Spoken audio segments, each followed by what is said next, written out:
White ball cricket లో బిజీగా గడిపిన భారత్ సుమారు 6 నెలల తర్వాత టెస్ట్ మ్యాచ్ బరిలోకి దిగనుంది. 2 టెస్టుల సిరీస్ లో భాగంగా ఇవాళ తొలి మ్యాచ్ లో బంగ్లాదేశ్ తో రోహిత్ సేన తలపడనుంది. స్పిన్ బౌలింగ్ ను ఎదుర్కోవడంలో తడబడుతున్న టీమిండియాకు బంగ్లా స్పిన్నర్ల నుంచి గట్టి సవాల్ ఎదురయ్యే అవకాశం ఉంది.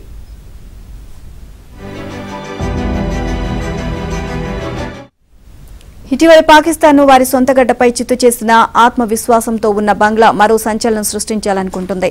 అయితే స్వదేశంలో భారత్ను ఓడించడం పాక్ను చిత్తు చేసినంత సులువు కాదు అన్న విషయం బంగ్లాకు తెలుసు.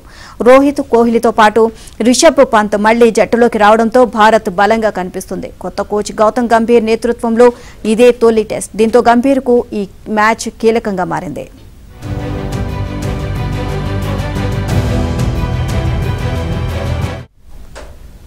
మరోవైపు బంగ్లా కూడా ఆతిథ్య జట్టుకు షాక్ ఇవ్వాలనే కసితో ఉంది. పాక్ పై సంచలన విజయంలో కీలక పాత్ర పోషించిన స్పిన్నర్లు మెహదీ హసన్, మిరాజ్, తైజుల్ ఇస్లాం మరోసారి ఇదే తరహా ప్రదర్శన కనబరచాలని బంగ్లా జట్టు భావిస్తోంది. ఆల్రౌండర్ షకీబ్ అల్ హాసన్ కు భారత పిచ్లపై ఆడిన అనుభవం ఎంతో ఉంది. బ్యాటింగ్లో లిటన్ దాస్, కెప్టెన్ నజ్ముల్ హుస్సేన్ షంటో, మోమినుల్ ఇస్లాం అండగా నిలుస్తున్నారు. మొత్తంగా చూస్తే భారత బ్యాటింగ్, బంగ్లా స్పిన్నర్లకు మధ్య ప్రధానంగా పోటీ జరిగే అవకాశం ఉంది.